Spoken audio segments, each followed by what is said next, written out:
Hello friends, आप सभी को ढेर सारी शुभकामनाएं। जो भी लक्ष्य आपके पास हो वह जल्द ही पूरा हो। फ्रेंड्स, ग्रीन हाउस गैस को रटने में बड़ी प्रॉब्लम आती है, तो आज के बाद रटना छोड़ देंगे। हम लोग एक लॉजिक समझेंगे, उसी लॉजिक से हम लोग इसको याद करेंगे। यदि टोटल परमाणुओं की संख्या किसी भी मॉलिक्यूल्स में विषम मिल जाए तो वह ग्रीन हाउस गैस है। यदि सम मिल जाए तो ग्रीन हाउस गैस नहीं है, ऐसा मानकर पढ़ेंगे। कुछ अपवाद तो हर जगह होते हैं, उनको बता दिया जाएगा। CO2 में टोटल परमाणुओं की संख्या कितनी है तो आप बताएंगे 3। कैसे? 2 ऑक्सीजन और 1 कार्बन मिला के 3 परमाणु। मेथेन में कितना है? 4 हाइड्रोजन 1 कार्बन 5। नाइट्रस ऑक्साइड में कितना है? 3, 1 ऑक्सीजन 2 नाइट्रोजन। HFC में 3, PFC में 3, PFC में कितना है? 3 और SF6 में 7। तो देख रहे हैं कि टोटली विषम परमाणु हैं, इसलिए ग्रीन हाउस गैस है। अन्य फैक्ट भी देखते चलते हैं। कार्बन डाइऑक्साइड की 3 अवस्थाओं में, ठोस, द्रव, गैस, तीनों अवस्थाओं में मिलती हैं, जिसमें ठोस CO2 को शुष्क बर्फ यानी ड्राई आइस कहा जाता है। ड्राई आइस यानी शुष्क बर्फ कहा जाता है। इंद्रासन में यानी इंद्रलोक में आप देखे होंगे सीरियल में, तो धुआं जैसा उड़ता है, वो कैसा है? वही ड्राई आइस है। नेक्स्ट, CH4 मीथेन को मार्स गैस कहते हैं, प्राकृतिक गैस भी कहते हैं और बायोगैस भी कहते हैं। इसके खोजकर्ता कौन है? CB देसाई। कौन है? अगर आप लिखना चाहें तो CB देसाई। CB देसाई जो हैं खोजकर्ता हैं मीथेन के। और मीथेन गैस निकलती कहाँ से है? दलदल स्थानों से, कोयले की खानों से, दीमक के बावी से, यानी दीमक का जो घर होता है बावी से, सड़े गले पदार्थों से, धान के खेतों से। कौन सी गैस निकलती है? मीथेन गैस निकलती है। और मीथेन गैस का प्रयोग हम CNG गैस में भी प्रयोग करते हैं, इसलिए CNG गैस को ग्रीन गैस भी के नाम से भी जाना जाता है। CNG का फुल फॉर्म होता है कंप्रेस्ड नेचुरल गैस, संपीड्य प्राकृतिक गैस। नेक्स्ट, N2 है नाइट्रस ऑक्साइड, इसको लॉफिंग गैस कहते हैं। इसका प्रयोग हम शून्य करने में ऑक्सीजन के साथ करते हैं। शून्य करने को कहते हैं एनेस्थीसिया। एनेस्थीसिया में नाइट्रस ऑक्साइड का भी प्रयोग किया जाता है। और साथ में लाफिंग गैस आप जानते ही हैं, मूवी में जो बिना हंसी के हंसते हैं, इसी गैस के सहारे। हाइड्रोफ्लोरोकार्बन जो है ये भी ग्रीन हाउस गैस है। परफ्लोरोकार्बन ये भी ग्रीन हाउस गैस है। यह सल्फर हेक्साफ्लोराइड ये भी ग्रीन हाउस गैस है। ये 6 की 6 गैसें जो हैं, जब क्योटो प्रोटोकॉल हुआ था 1997 में। कौन सा? क्योटो प्रोटोकॉल, आगे हम पढ़ेंगे, लिखा हुआ है। क्योटो प्रोटोकॉल 1997 में जापान में हुआ था। तो ग्रीन हाउस गैसों की मात्रा में 5% की कटौती का लक्ष्य रखा गया था। वो भी 6 प्रमुख ग्रीन हाउस गैसें थीं। तो 6 प्रमुख ग्रीन हाउस गैसें यही हैं: CO2, CH4 और N2O, HFC, PFC, SF6। Next बढ़ते हैं आगे की तरफ। CFC, इसको क्लोरोफ्लोरोकार्बन कहा जाता है। फ्रियान दूसरा नाम है इसका। इसको चमत्कारी यौगिक के नाम से भी जानते हैं। CFC को एक अलग नोट करना हो तो कर लीजिएगा। CFC की खोज अमेरिका ने की थी 1929-30 में। और यह प्रशीतक के रूप में प्रयोग किया जाता है। इसका प्रयोग क्लोरोफ्लोरोकार्बन का प्रयोग प्रशीतक के रूप में किया जाता है, यानी कूलिंग के रूप में किया जाता है। जैसे भी एसी हो गया और रेफ्रिजरेटर हो गया, जो भी ठंडा प्रदान करते हैं, ऐसे उपकरणों में जो प्रयोग किया जाता है गैसों के रूप में, ईंधन के रूप में, प्रशीतक के रूप में, वो CFC का किया जाता है। घरेलू उपकरण जो हो गए, फ्रिज वगैरह हो गया, इसकी जगह आप अमोनिया का प्रयोग कर रहे हैं, क्योंकि ये ज़्यादा खतरनाक है, क्योंकि ओजोन परत को ह्रास करने में सर्वाधिक योगदान CFC का ही होता है। ओजोन परत सर्वाधिक प्रभावित किससे होती है? CFC से, जबकि ओजोन परत हमारी पृथ्वी की सुरक्षा कवच है। तो आप CFC भी ग्रीन हाउस गैस है, क्योंकि CFC 3 परमाणु। H2O क्या है? जलवाष्प है, और यह सबसे प्रमुख ग्रीन हाउस गैसों में मानी जाती है, क्योंकि पृथ्वी पर सबसे ज़्यादा मात्रा में जलवाष्प ही गैस है। ओजोन भी ग्रीन हाउस गैस है।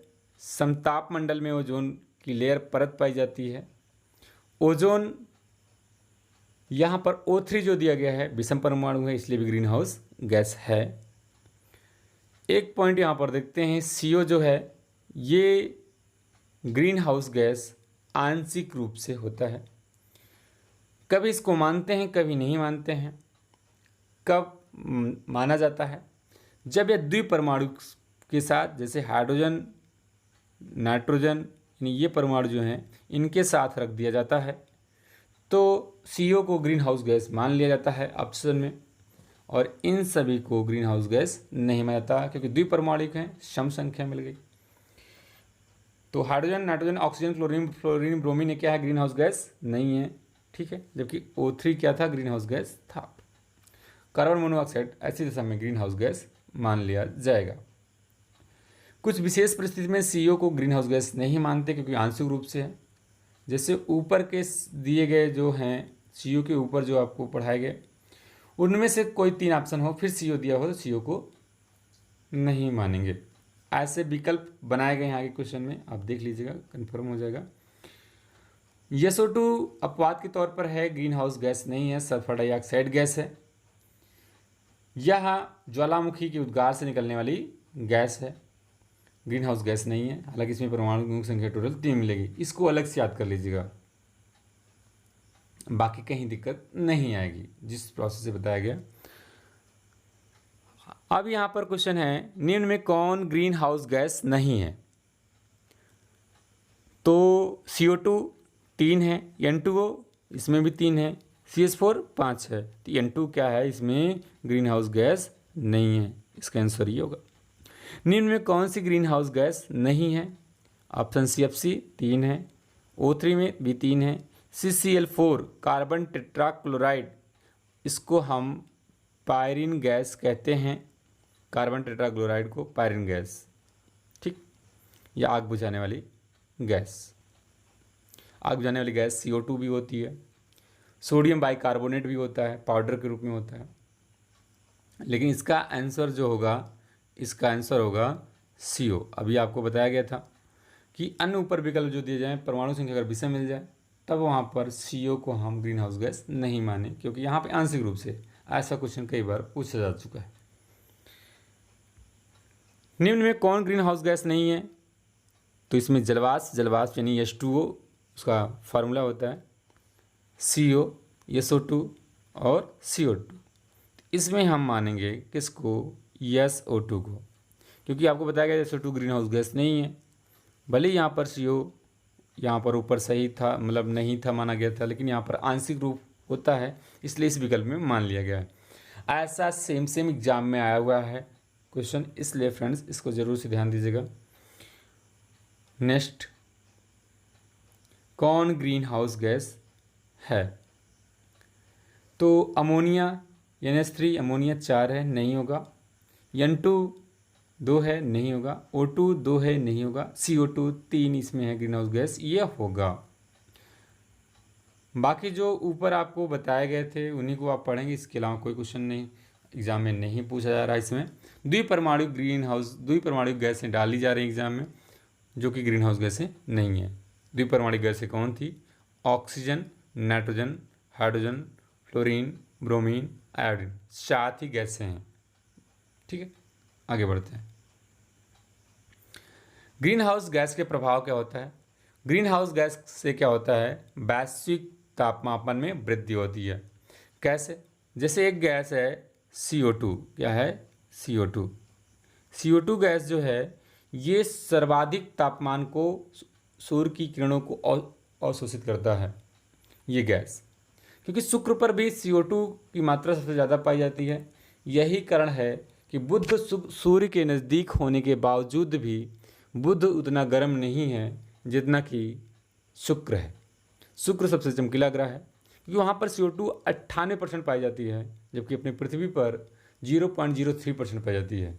0.03% होने पर इतनी गर्मी है, वहाँ पर तो 98% CO2 पाई जाती है और सूर्य की अधिकांश किरणें वहाँ पर एब्जॉर्ब हो जाती हैं। इसलिए शुक्र ग्रह जो है चमकता है, उसे सांझ सितारा, भोर का तारा कहा जाता है, साथ में पृथ्वी भगनी भी कहते हैं। ग्लोबल वार्मिंग में सबसे ज़्यादा योगदान अगर पूछा जाए तो किस गैस का है, तो आप CO2 का ही बताते हैं वैश्विक तापमापन में सर्वाधिक योगदान, क्योंकि जहाँ कारखाने वगैरह होते हैं वहाँ पर गर्मी ज़्यादा लगती है, क्योंकि कारखानों वगैरह से CO2 गैस निकलती है।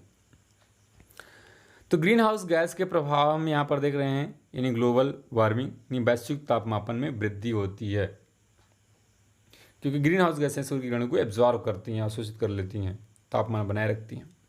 सागर, महासागर और नदियों में जल स्तर का बढ़ना व बाढ़, ये भी ग्रीन हाउस के गैस के प्रभाव देखने को मिलते हैं, क्योंकि ग्लेशियर के रूप में जो पानी, ग्लेशियर के रूप में जो बर्फ़ है वो तापमान बढ़ने से क्या होगा? पिघलेगा और सागर, महासागर, नदियों में जलस्तर क्या होगा? बढ़ेगा और बाढ़ आने की संभावना होगी।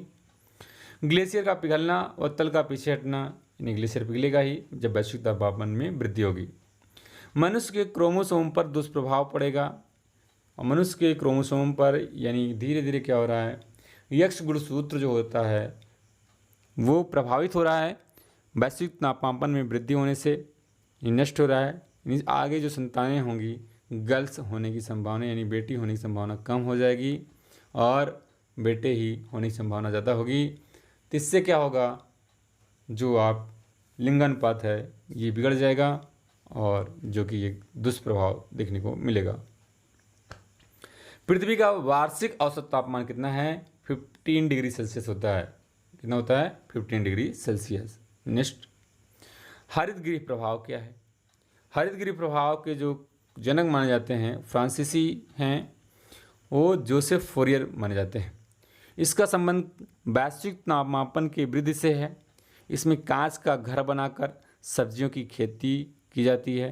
कुहासा व अधिक वर्षा से बचाने के लिए ऐसा घर बनाया जाता है, क्योंकि कांच का जो घर होगा वो सूर्य की किरणों को वहाँ पर प्रवेश तो कर जाएंगे, लेकिन उसकी उसमें बाहर नहीं निकलने पाती है, जिससे क्या होता है? अंदर का तापमान बना रहता है और कोहरा और वर्षा का असर भी नहीं पड़ता, क्योंकि पानी वहाँ और कोहरा नहीं जा पाएगा। और पौधों के लिए प्रकाश, जल, खनिज लवण चाहिए जो मिलता रहता है। नेक्स्ट, आगे की तरफ बढ़ते हैं। ग्रीन हाउस प्रभाव में सबसे प्रमुख योगदान किस गैस का है? तो जलवाष्प का है। किसका है? जलवाष्प का है। सर्वाधिक मात्रा में पाई जाने वाली गैस भी पृथ्वी पर यही है। आप जानते हैं जल से ज़्यादा कौन है? वैश्विक तापमापन यानी ग्लोबल वार्मिंग में सर्वाधिक योगदान किस गैस का है? तो आपको बताया गया CO2, क्योंकि CO2 जो है सर्वाधिक किरणों को एब्जॉर्ब करने वाली गैस है। तो किरणों को एब्जॉर्ब करेगी तो तापमान क्या होगा? बढ़ेगा ही। और क्षोभ मंडल में देखते हैं CO2 की मात्रा पृथ्वी के तल के पास ज़्यादा होती है, ऊपर जाने पर धीरे धीरे घटती है। इसलिए तापमान पृथ्वी सतह से ऊपर जाने पर तापमान पहले घटता जाता है, फिर एक निश्चित सीमा के बाद तापमान फिर बढ़ने लगता है। ओजोन परत के क्षरण यानी ह्रास में सर्वाधिक योगदान किस गैस का है? तो ओजोन परत के क्षरण में सर्वाधिक योगदान क्लोरोफ्लोरोकार्बन का है। क्लोरोफ्लोरोकार्बन का दूसरा नाम है फ्रियान या चमत्कारी यौगिक। खोजकर्ता अमेरिका था। 2022 में विश्व में ग्रीन हाउस गैस के उत्सर्जन में भारत का स्थान रैंकिंग क्या है? तो आप बताएंगे 12वां स्थान है। उत्सर्जन गैस रिपोर्ट जारी किया गया 2022 में। यानी COP27 से पहले कुछ दिन, उस समय भारत 12वें स्थान पर है और चीन जो है वो पहले स्थान पर है। किस स्थान पर है? चीन पहले स्थान पर है। परंतु प्रति व्यक्ति की दर से देखा जाए तो अमेरिका जो है वो पहले स्थान पर है, यहाँ पर है। क्योंकि अमेरिका में क्या है, लोग एसी में अगर पढ़ भी रहे हैं, बैठ रहे हैं, उठ रहे हैं, मतलब वहाँ पर ज़्यादातर यूज़ कर रहे हैं गैसों का, ग्रीन हाउस गैसों का, क्योंकि अपनी जीवन शैली को पूर्णतया निर्भर कर दिए हैं एसी, ठंडी के दिनों में हीटर, ठंडी के दिनों में हीटर और गर्मी के दिनों में कूलर, एसी, फ्रिज, इन सब का प्रयोग बहुत ज़्यादा इस्तेमाल कर रहे हैं अपनी सुख सुविधा के लिए। इसलिए प्रति व्यक्ति की दर से ग्रीन हाउस गैस उत्सर्जन में पहला स्थान यूएसए का होगा। और प्रति व्यक्ति न दे करके वैसे पूछे कि ग्रीन हाउस गैस सर्वाधिक उत्सर्जन करने वाला देश कौन सा है, तो आप चाइना बोलेंगे, क्योंकि पॉपुलेशन भी ज़्यादा है और जनसंख्या भी ज़्यादा है। नेक्स्ट, पहला पर्यावरण कॉन्फ्रेंस कब हुआ? सम्मेलन, यानी पर्यावरण जो दुष्प्रभाव देखने को मिल रहा था, पेड़ों को काटा जा रहा था, क्योंकि पेड़ पौधे जो हैं हानिकारक गैसों को भी एब्जॉर्व कर लेते हैं, तो इससे क्या होगा, पर्यावरण थोड़ा सा प्रभावित हो रहा था। तो पहले वहाँ पर पहली बार 5 जून 1972 को स्वीडन की राजधानी स्टॉकहोम में सम्मेलन हुआ संरक्षण के लिए। लेकिन अमल में आया 74 में, क्योंकि पहला पर्यावरण दिवस मनाया गया 5 जून 1974 को मनाया गया। कब मनाया गया आप यहाँ पर लिख सकते हैं और स्क्रीनशॉट भी ले सकते हैं। 1974 को पहली बार पर्यावरण दिवस मनाया गया और 10 साल बाद 1982, फिर 10 साल बाद 1992 को पहला पृथ्वी शिखर सम्मेलन, यानी पहला पर्यावरण कॉन्फ्रेंस से 20 साल बाद पहला पृथ्वी शिखर सम्मेलन हुआ 1992 में। कहाँ हुआ? रियो डी जनेरियो शहर में। ये पहले ब्राज़ील की राजधानी हुआ करती थी, अब तो ब्राज़ीलिया हो गई है। तो रियो डी जनेरियो में हुआ और इसे रियो सम्मेलन के नाम से भी जानते हैं। इसमें एजेंडा 21 बनाया गया। एजेंडा 21 का मतलब है 21वीं शताब्दी। तो 21वीं शताब्दी में बताया गया सतत विकास का लक्ष्य कैसा हो, मतलब एजेंडा 21 का संबंध सतत विकास के लक्ष्य से संबंधित है, क्योंकि कहा गया मानव प्राकृतिक चीज़ों का सिर्फ दोहन ऐसा करे कि आने वाली जो पीढ़ी है उसको भी लाभ इसका मिल सके, इतना उपयोग ना कर ले कि आने वाली पीढ़ी को दिक्कत यानी सामना करना पड़े। यानी एजेंडा 21 में यही बताया गया है। सतत विकास का मतलब ही है कि चीज़ों का ऐसा उपयोग करो कि आने वाले भी लोग यानी पीढ़ी को समस्याओं का सामना ना करना पड़े। नेक्स्ट, मॉन्ट्रियल प्रोटोकॉल 16 सितंबर 1987 को कनाडा के मॉन्ट्रियल शहर में हुआ था। ओजोन संरक्षण के लिए सम्मेलन का आयोजन किया गया था। ओजोन दिवस 16 सितंबर को मनाया जाता है।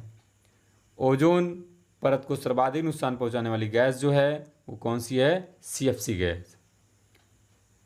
ओजोन छिद्र सर्वप्रथम फारमैन वैज्ञानिक द्वारा 1985 में पता लगाया गया। कहाँ पर लगाया गया? अंटार्कटिका में लगाया गया। और ओजोन सांद्रता की इकाई क्या है? डॉप्सन है।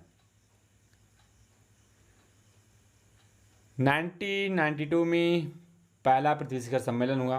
उसी सम्मेलन में पर्यावरण को संरक्षित करने के लिए, क्योंकि पर्यावरण के साथ साथ जलवायु परिवर्तन भी प्रभावित हो रहा था, क्योंकि ग्रीन हाउस गैसें ज़्यादा प्रयोग में लाई जा रही थी, तो रियो सम्मेलन के दौरान ही UNFCCC का गठन करने की घोषणा की गई।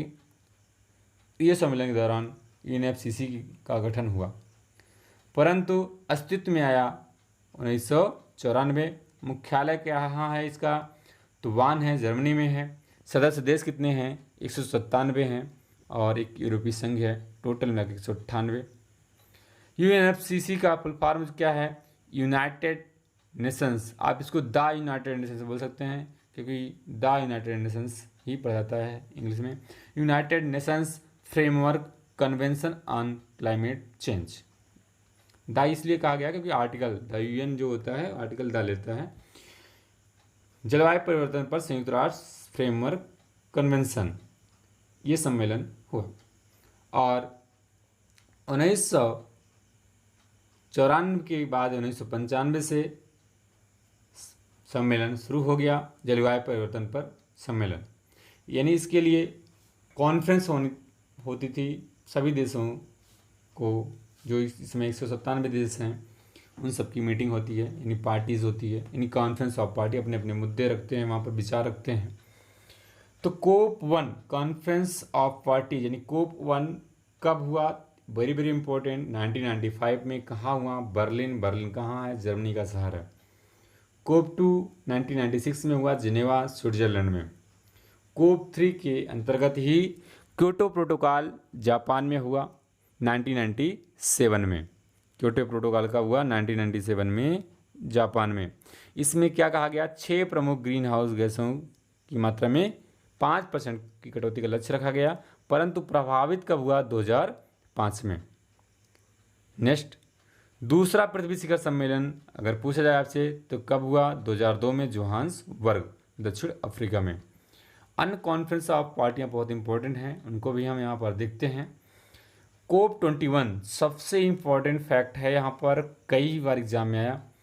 कोप 21 जो हुआ 2015 में, सन भी इम्पोर्टेंट है, और कहाँ हुआ? फ्रांस की राजधानी पेरिस में। इसको पेरिस समझौता के नाम से भी जाना जाता है।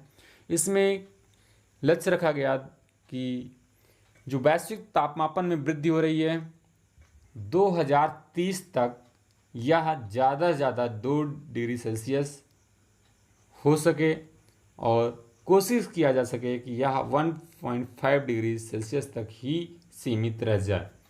यानी ज़्यादा हो भी 1.5 डिग्री सेल्सियस से तो 2 डिग्री सेल्सियस तक, उससे ज़्यादा नहीं होना चाहिए, नहीं यह विश्व के लिए बहुत बड़ा खतरा होगा।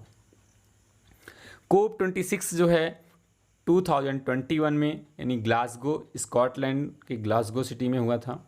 इसमें क्या कहा गया कि 2070 तक भारत शुद्ध शून्य कार्बन उत्सर्जन का लक्ष्य रखा है। कब तक? इम्पोर्टेंट फैक्ट है ये है, शुद्ध शून्य कार्बन उत्सर्जन का लक्ष्य भारत ने कब तक रखा है? 2070 तक। मतलब शून्य कार्बन उत्सर्जन का मतलब है यहाँ पर कि ग्रीन हाउस गैसें तो उत्सर्जित हों, लेकिन ऐसे इतने पेड़ पौधे लगाए जाएं कि उनको एब्जॉर्ब कर लिया जाए, ज़्यादा से ज़्यादा सौर ऊर्जा पर डिपेंड हों, यानी जो हानिकारक गैसें हैं इनका प्रयोग कम से कम किया जाए। तो इसी को कहा जाता है शून्य कार्बन उत्सर्जन। मतलब जो भी गैस हों उनको पौधों द्वारा एब्जॉर्ब कर लिया जाए, इसलिए वृक्षारोपण पर भी जोर दिया जा रहा है।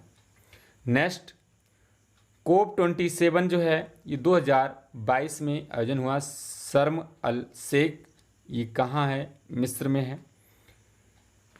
तो इसमें यूनेप द्वारा एक रिपोर्ट जारी की गई, यानी उत्सर्जन गैस रिपोर्ट 2022, जिसमें बताया गया कौन सा ग्रीन हाउस गैस या कार्बन डाइऑक्साइड का उत्सर्जन कौन सा देश अग्रणी है, जो पीछे हम लोगों ने पढ़ा यहाँ पर।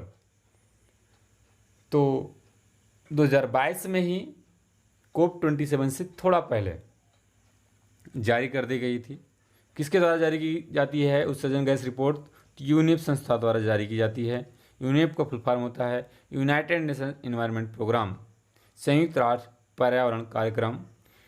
इसकी स्थापना हुई थी 5 जून 1972 केन्या की राजधानी नैरोबी में।